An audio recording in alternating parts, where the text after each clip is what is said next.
Moses did not know who Yah was until he was in his 60s, but he was the most humble man on earth, for he gave up a lavish life of royalty for nothing more than shepherdhood in the desert. So Yah chose Moses to lead the people up out of Mizraim, and he became a friend unto Yah. But with Moses was his young servant, Yahushua, the son of Nun, whose entire life's purpose for about 40 years was to gain trust and companionship from Yah as Yah had with Moses. But Moses laid hands on Yahushua, and Yahushua gained all the wisdom of Moses. And when he died, Yahushua became the new leader of Yashara'al. Now it is time for Yashara'al to regain the land that was promised to their fathers, Abraham, Yitzhak, and Jacob. Land flowing with milk and honey, a land that was given to them by the Creator of the heavens and earth.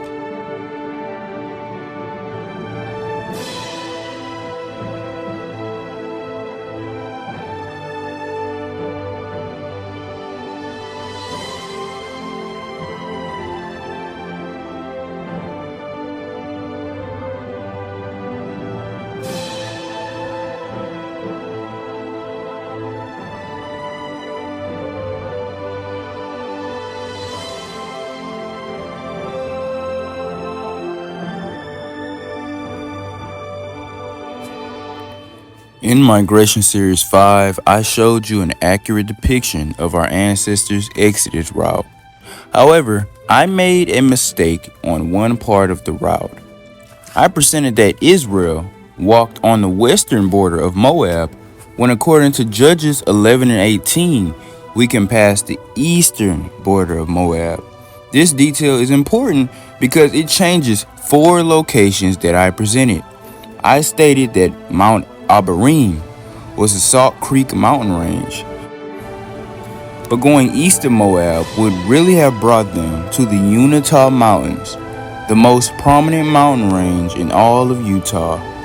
Thus, the plains of Moab that the children of Israel would have passed through would be just south of these mountains. The mountains Moses climbed were Nebo and Pisgah, which would have been King's Peak and Wilson Peak.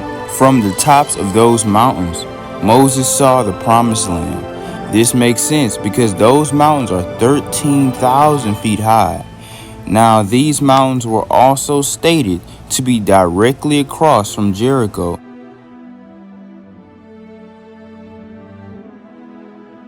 In this presentation, we will start off in the book of Joshua, chapter 1. The book of Joshua opens up with the crossing of the Jordan River. Before crossing the Jordan River, we cross 2 other rivers, the Zered and the Arnon River. In Utah, those 2 rivers would be the Provo and the Weber River. Now, the Jordan River would be the Bear River. The Jordan River was very difficult to cross, so the children of Israel needed supernatural intervention. Now, there are 2 reasons why this river was extremely difficult to cross. The river in Hebrew is Yardan, which means descending, because it flows from a high mountainous elevation to a lower elevation and a wide angle. The fake Jordan River in the Mideast is pretty famous for this river's name meaning, because the Jordan River in the Middle East flows into the lowest place on earth, which is the Dead Sea. Even though the Jordan River of modern times flows into the lowest place on earth, both the Jordan River and the Bear River have a very similar steepness. Literally, both the modern Jordan River and the Bear River have a drop rate of about 21 feet per mile, meaning they both fall downhill at about 21 feet per mile. So both of them are pretty much equals when it comes to steepness. However, the Bad River has more visible cascades and waterfalls. So when somebody stands near the Bad River on land and looks at the Bad River, they might say to themselves, wow, this river falls downhill very steeply, and thus gives it the name the Jordan River, or the descending river. The steeper the river, the faster it flows, making it more dangerous to pass. Now, the second thing that made this river so difficult to pass was a detail given in Joshua 3:15. The Jordan River floods during harvest time. Harvest was twice a year, spring and fall.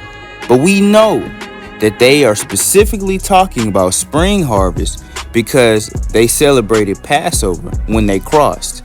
The Bear River just so happens to aggressively and violently overflow every spring. This is more proof that the Bear River is the true Jordan River. An overflowing, steep river will be even more difficult to cross.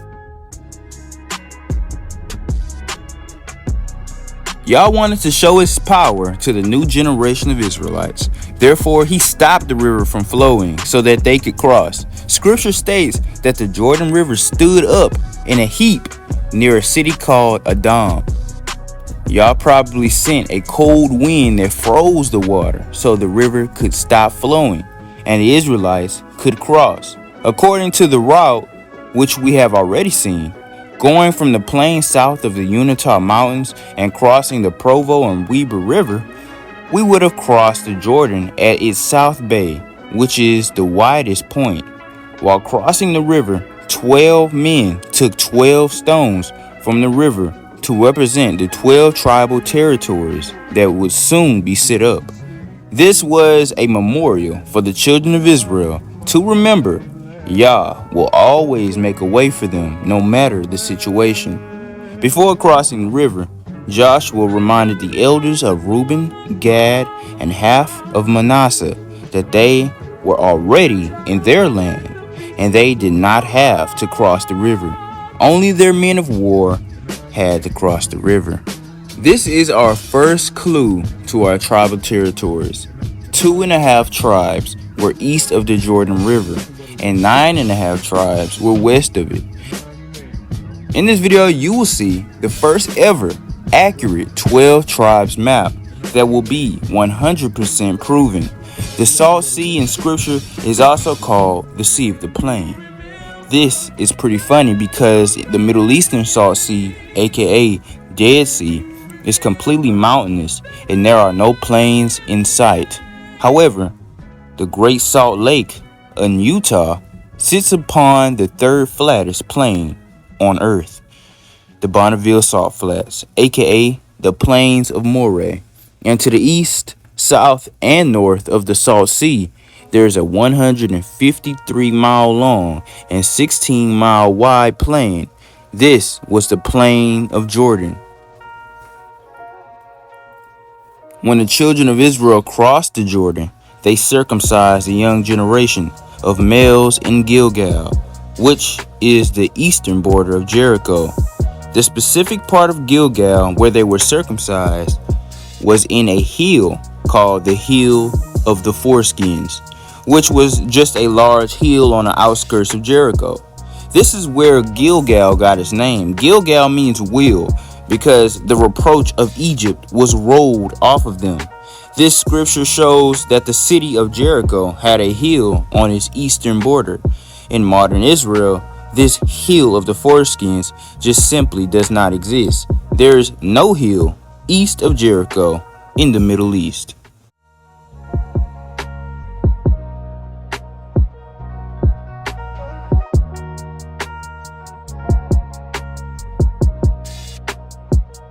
Now the Israelites stayed in Gilgal for a while so the young boys could heal from their circumcision.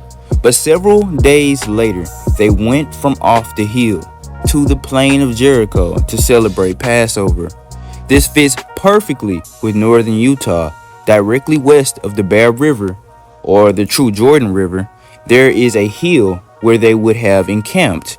And just north of that hill, there is a plain which would be perfect for celebrating Passover. See, the plain that is north of the hill is near the Bear River, which is the true Jordan River. Therefore, the land is very fertile.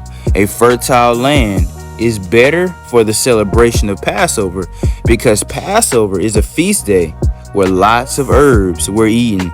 This is another epic fail for the Middle East. Just like many other cities and places in the Middle East, there is so much wrong with Gilgal in the Middle East. First of all, the scholars cannot even agree on the exact location of Gilgal, but they can agree on the exact location of Jericho. This does not make sense because Jericho is on the west side of Gilgal. Also, Deuteronomy 11:30 states that Gilgal is near the plains of Moreh. In the Mid-East, there are 3 possible locations for Gilgal, but only one possible location for Moreh. But neither of these 3 locations of Gilgal is near the plain of Moreh. But in the true model of our land, the plain of Moreh is less than a day's walk, directly west of the hill of Gilgal and Jericho. Check out part 3 of the migration series to see how Utah salt flats are the true plain of Moreh. Then Joshua saw Yah in the form of a man with a sword drawn in his hand, and Joshua thought he was an opposing warrior. But the man told him that he was the captain of all the angels, and to take off his shoes from off his feet, because he is on holy ground. Joshua did so, and he bowed down and worshipped Yah, who stood before him. Now all the children of Israel were outside the walls of Jericho, and all the inhabitants of Jericho were greatly afraid, for they knew that Israel would annihilate the city with the aid of Yah. For 6 days the Israelites walked around the city in complete silence. No one said a word. Everyone saved their voices. Then on the 7th day, they went around the city 7 times, and all screamed as loud as they could. 7 priests blew the trumpet as loud as they could, and the walls came down flat. And the Israelites went in and conquered the city, killing all the people except for Rahab and her family, who saved the spies of Israel. The Jericho in the Middle East does fit this description. There is a small ancient excavation site in modern Jericho with collapsed walls, just like scripture says. However, the location of Jericho, in contrast to the plain of Moreh and the hill of Gilgal, is still incorrect.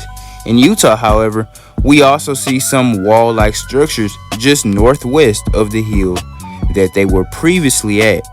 This area has not been looked at by an archaeologist, but I guarantee you they would find some interesting artifacts after the excavation process if they did go see it.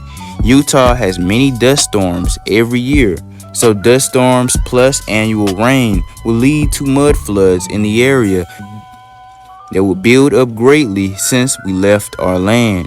The walls in this area of Utah that are left today are only the east and west walls, which are situated on the sides of mountains. The north and the south walls are completely missing.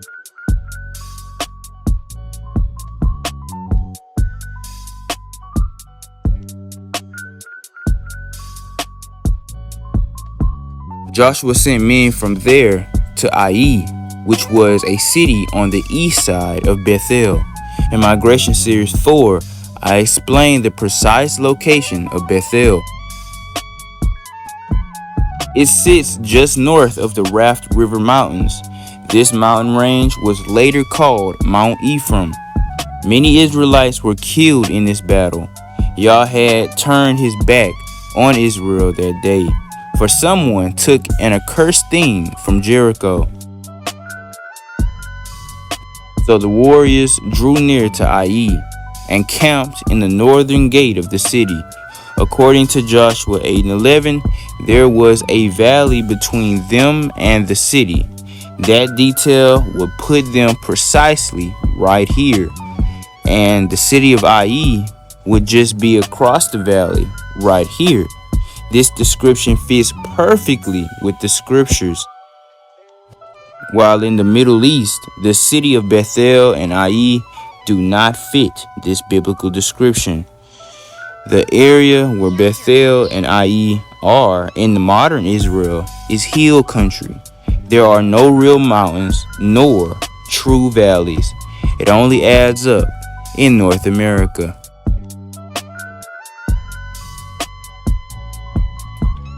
According to Genesis 12 and 8, there was a mountain on the east of Bethel with Ai on the west, meaning there was a mountain between the two cities. This mountain was called Mount Bethel in Joshua 16 and 1. Now, Mount Bethel was a part of Mount Ephraim or Mount Ephraim, according to Judges 4 and 5. That detail gives us a little hint as to where the tribe of Ephraim would be. This is hard to match with modern Palestine because half of modern Palestine is hill country, full of dull hills. The country barely has real mountains. The tallest mountains in modern Israel is no more than 2,000 feet. After taking Bethel and Ai, the next cities to conquer were Gibeon, Chephirah, Beeroth, and Kirjath Jearim. However, the armies of Israel did not make war with these cities, but peace, because the inhabitants surrendered to Yashara'al. But all these cities collectively were called Gibeon, which simply means hills in Hebrew. This is the true hill country of Canaan. This is one of the only areas in Canaan with actual hills. Many times in scripture, the word mountain is replaced with hills. Mountain in Hebrew is Har, while hill is Gibeah. The Hebrew text does distinguish the difference between hills and mountains. In the Hebrew scripture, the word Har is mentioned 546 times. But interestingly, modern Israel literally has few true mountains. The country's only mountains are surrounding the Dead Sea. The rest of the country is basically just hills. In America, the location of the ancient cities of Gibeon will be about 30 miles east of Mount Ephraim, of Bethel, and Ai. This area is full of actual hills, unlike most other areas in the very mountainous western North America. Now, Kirjath Jearim is a specific place within Gibeon. It means villages of the forest. Now, this is because the specific area of Kirjath Jearim is even farther west. It is a very hilly forest in northern Nevada. Beeroth means wells as well as springs. The eastern portion of this area actually has several springs.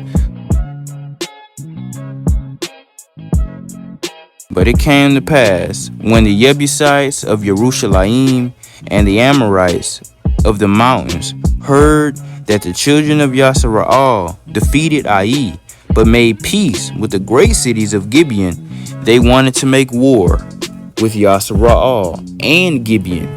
But Yashara'al defeated their enemies once again. Yashara'al slew the Amorites and the Jebusites and their host by the thousands, and Yah rained down great hailstones, which slew them by the 10,000s. But in order to completely and utterly destroy these people, Joshua told the sun and the moon to stand still for an entire day. This was hands down the greatest victory Yashara'al ever wrought.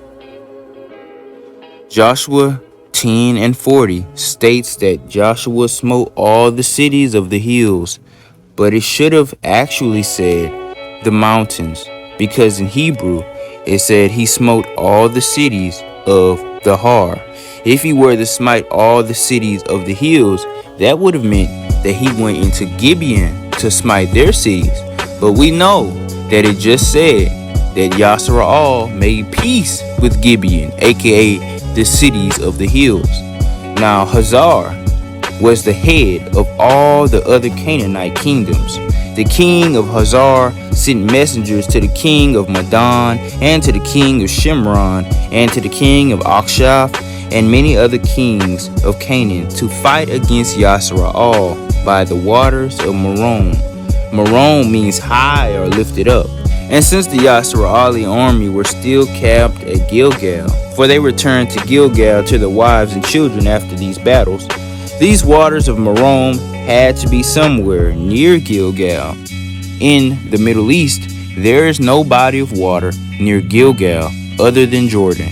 But in America, near where Gilgal would have been, there's a river called the Malad River. It is only a few miles west of the Bear River. This is where these Canaanite nations' armies would have met, and Yasra'al utterly destroyed all those Canaanite armies and their hosts. Yasra'al utterly destroyed and conquered all the Canaanites in those days, except for the Hivites who lived in Gibeon, because they made peace with Yasra'al. Now Yahushua's armies killed the giant Anakim, who dwelt throughout the mountains of Yehuda. Yahushua conquered all the land between the valley of Lebanon and Mount Seir. Mount Seir would be the mountain range along the modern Red Cliffs National Park on the edge of Edom. For more information on the location of Edom and Seir, check out Migration Series 4 and 5. The Valley of Lebanon would be in Oregon, just north of Northern California. The whole area there is Lebanon.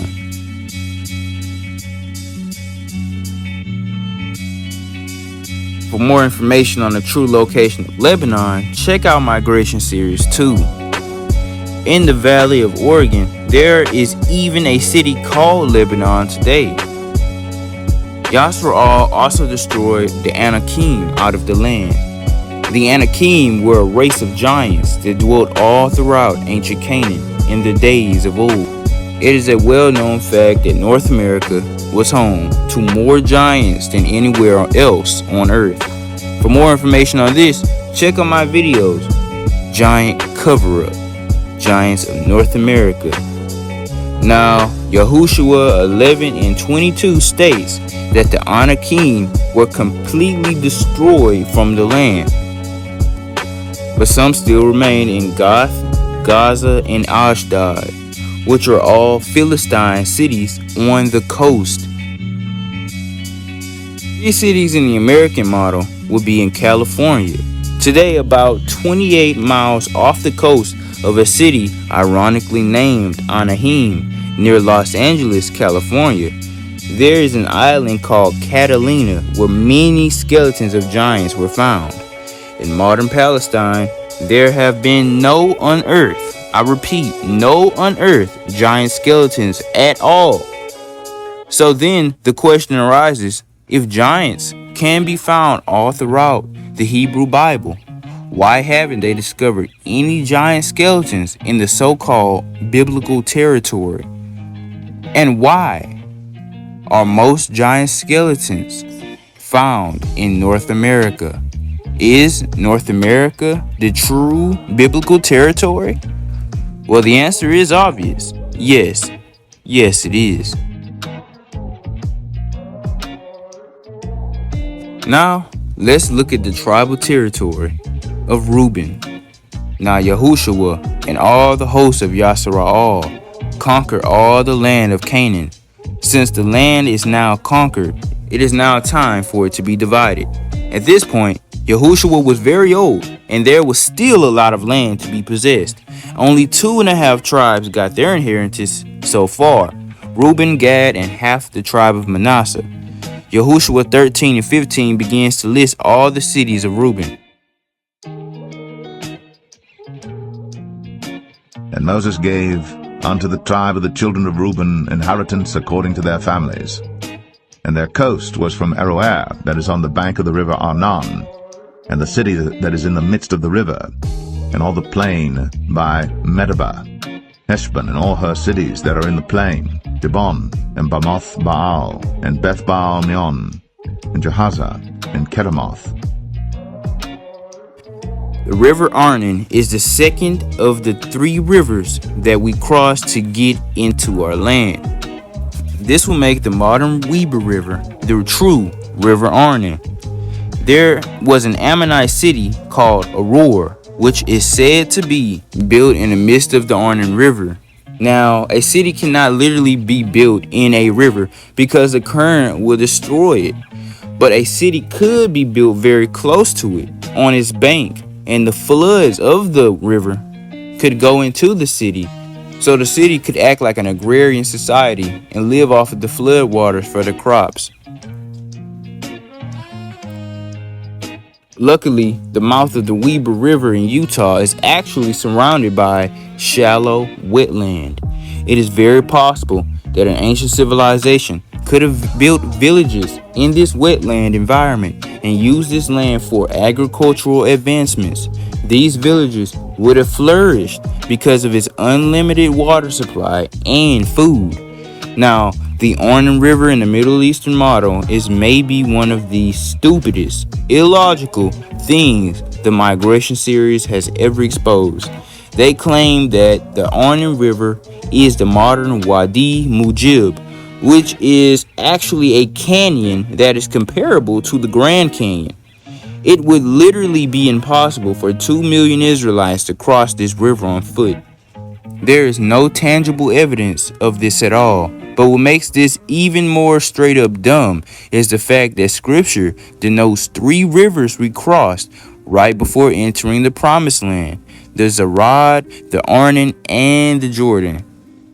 In northern Utah, there are exactly 3 rivers in that region, but in modern Jordan, there are way more than 3 rivers they would have to cross, about 6, and all these rivers are within steep canyons.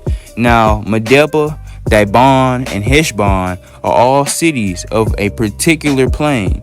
Quick reminder, a plain is a completely flat body of land. Now, this plain also must have had some type of water source, because Medeba comes from the phrase Mayim Doba, meaning quiet waters. All these cities, along with 8 others, were in this watered plain. Modern Medeba or Dibon are not in a plain, nor are there any natural bodies of water by Medeba. Verse 19 indicates that this plain was also a valley. Now, it's pretty clear that the Middle Eastern version does not display these cities within a valley. In fact, modern Palestine does not even have valleys big enough for 2 cities, let alone 10. In Utah, just 15 miles southeast of the Bear Lake, aka the Sea of Chinnereth, there happens to fit all these qualifications. Reuben was given a territory that was east of the Jordan, so that's where we should start looking, east of the Bear River. In that area, we see a bountiful, beautiful plain within a valley with a pristine river basin. This plain is huge, large enough to fit ancient cities. One of these cities were called Ashdoth Pisgah, which literally means stream of Pisgah. I have already stated that Mount Pisgah was on a peak of the modern Utah Mountains. This is another good puzzle piece because one of the rivers of the aforementioned plain does stream from the Utah Mountains. In order to have a river coming from the side of a mountain, you have to have melting snow. Modern Jordan does not have snow-topped peaks, so therefore it could have no rivers coming from the mountains. The tribe of Reuben obtained all the land east of Arnon and Jordan. Reuben, Gad, and half Manasseh shared the rocky mountains of Gilead, and Manasseh got all of Bashan. Now let's look at Gad. Gad was in the same general location as Reuben. Gad was north of Reuben. Reuben's western border was the Salt Sea and the Arnon, but Gad's western border was the Jordan River, and his northern border was the Sea of Chinnereth, according to Joshua 13 and 27. His eastern border was the same as Reuben, the land of Gilead. Gilead means rocky region in Hebrew. It is east of the Jordan and south of Bashan. This puts Gilead where the Rocky Mountains are. Gad's eastern border was Jazer, along with Gilead. Gad accidentally discovered the land of Jazer and Gilead when the Yasser-Ali armies were commanded to battle against Midian, because the Midianites sent women to dwell amongst Yasser-al to cause them to worship other gods. In order for Yasser-al to go from Jordan to Midian for war, they had to go east to avoid Mount Abarim, Moab, and Ammon. They would then pass north of Edom, then follow the river of Mizraim westward. But when they came back from war, Gad and Reuben had lots of cattle that they took from Midian, and they found Jazer and the land of Gilead very suitable for cattle. The land of Jazer would have been in south-central Wyoming. Unlike today, southwestern Wyoming at one point was very fertile because after the flood, there were two great seas, Lake Goshute and the Washakie Basin Sea. The Washakie Lake would have existed longer, even till biblical times, because this lake was one of the deepest in North America. Its lowest parts were about 2,000 feet deep. This would have been the Sea of Jazer, mentioned in Jeremiah 48 and 32 and Isaiah 16 and 8. What kept this lake from drying up for thousands of years was a river that flowed into it from the Rockies. This river is now dry. The Green River Basin was a collection of rivers that flooded from mountains in Wyoming and from the Rockies.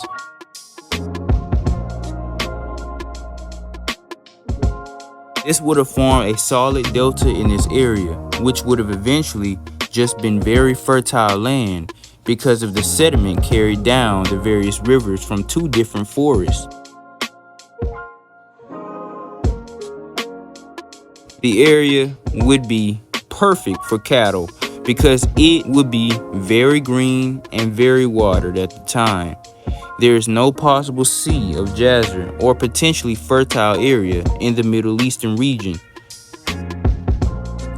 In fact, in the Middle Eastern projection of Jazer, there's just a completely dry land with no possible sea or large body of water ever existing. Now let's look at Eastern Manasseh. The children of Joseph were very blessed, and there were far too many of them, especially the tribe of Manasseh. Manasseh was so populous that it had to be split into two territories. More people means more protection. Back then, living near mountains meant natural protection from outsiders. Manasseh was given the wooded mountain parts of the land that lied on the outskirts, according to Joshua 17. The importance of their territory being wooded was the fact that forest also provides protection from outsiders, concealment from warring nations, as well as plenty of renewable resources. With Manasseh being one of the tribes of war, these things would only come in clutch when needed. Now, according to Yahushua 13 and 30, they obtained 60 cities of Bashan and half of Gilead. Gad and Reuben obtained the other half of Gilead. East Manasseh borders Gad to the north. Now, Eastern Manasseh obtained all of the land of Bashan. Let's find where Bashan is.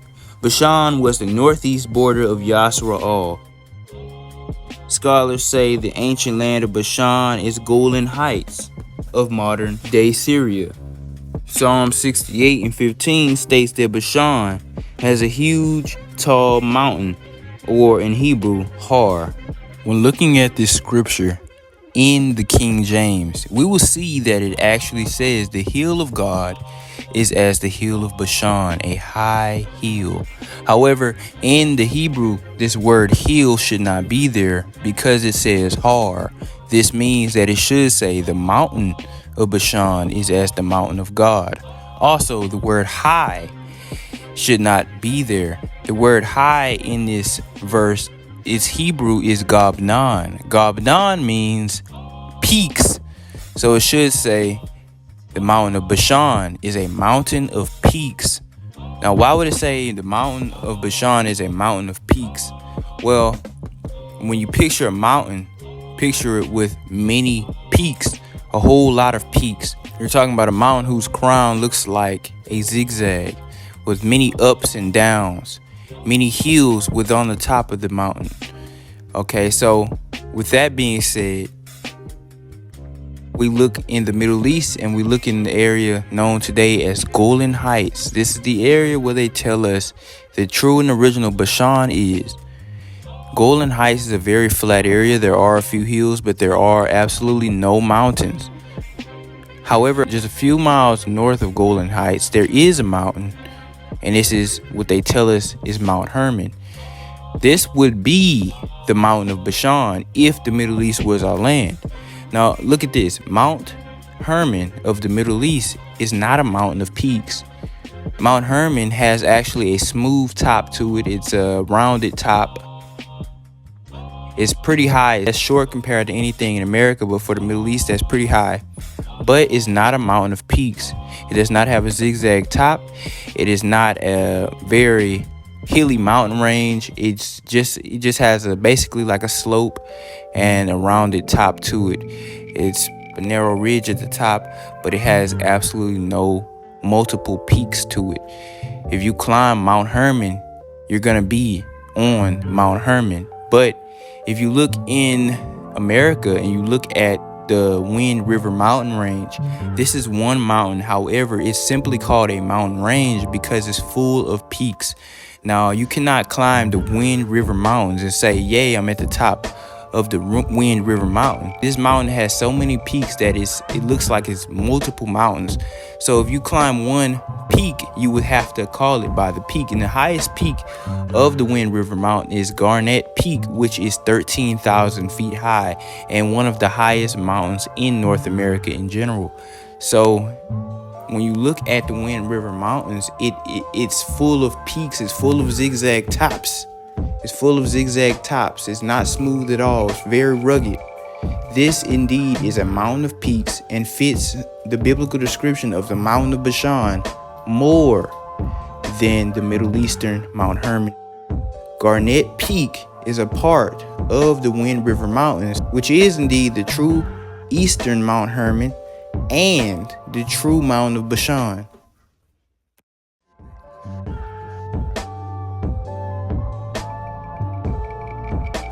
There were two Mount Hermons in our land, one on the east and one on the west. Hermon comes from the Hebrew haram, meaning to destroy. This could possibly indicate that both mountains had to do something with tectonic activity. Because Bashan was on the northeastern border of Israel, if we were to look for it in North America, we would have to look in modern Wyoming.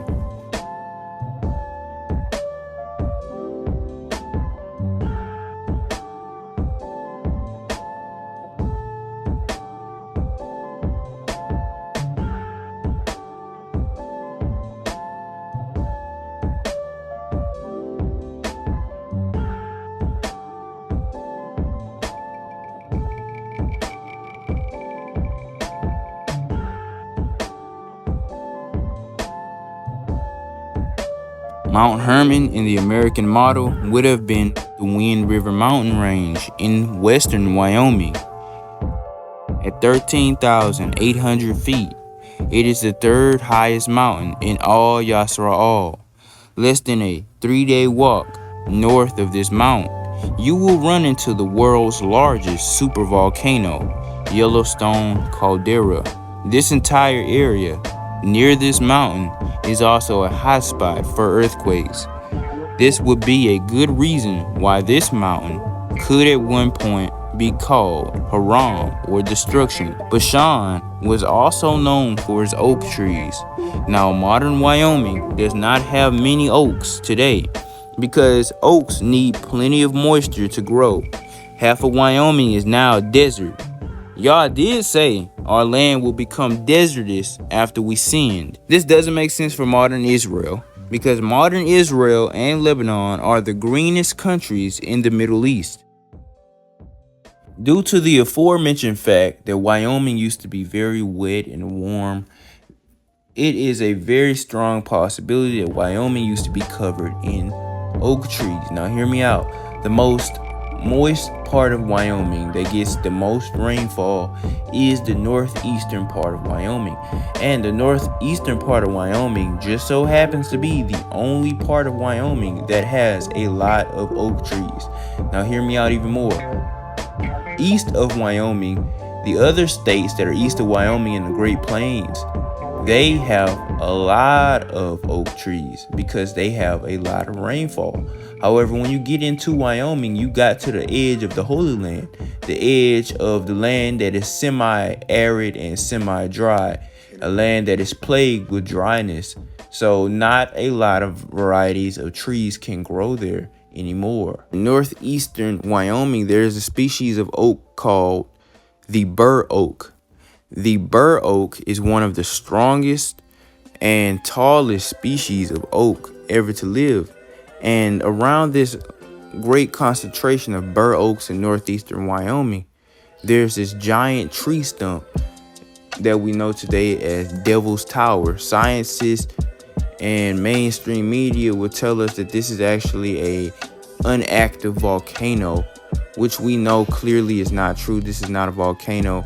Does it look like a volcano? Of course not. We have brains and we know that they're lying. And even if we look at the underneath of this quote unquote volcano, there happens to be some form of root system underneath it, which also shows that they're lying. It's not a volcano. It's actually a giant tree. With this being said, that actually proves scripture right, because scripture says in Bashan, there was a forest of vintage. Vintage means of old, an ancient forest, extremely old. So vintage means extremely old. So scripture says that there was an extremely old forest in Bashan that was cut down.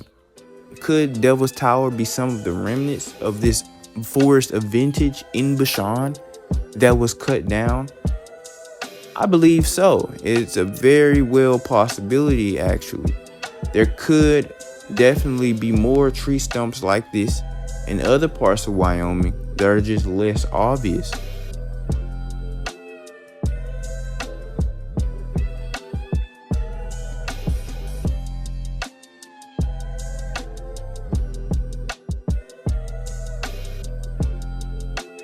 Another thing that Bashan was also known for was its strong cattle. The American buffalo used to greatly inhabit Wyoming, much more than any other western state, because Wyoming is the western border of the Great Plains and the area that the American buffalo prefer. Today, Wyoming has the largest wild buffalo herd in the U.S. East Manasseh borders Gad to the north. Manasseh was a city that Gad and eastern Manasseh shared, according to Yahushua 13 and 30, parallel with 1 Chronicles 6 and 80. This means that Manasseh was the southern border of East Manasseh other than Gilead, and it was Gad's northeastern border. Most of East Manasseh cities are not mentioned. The shape of their territory is very clear. They got mountains and the forest of Bashan, as well as half Gilead. Therefore, their shape was pretty easy to make out. Within their territory, they had both Mount Gilead, the second highest mountain in Yasra'al, and the east Mount Hermon, the third highest mountain in Yasra'al.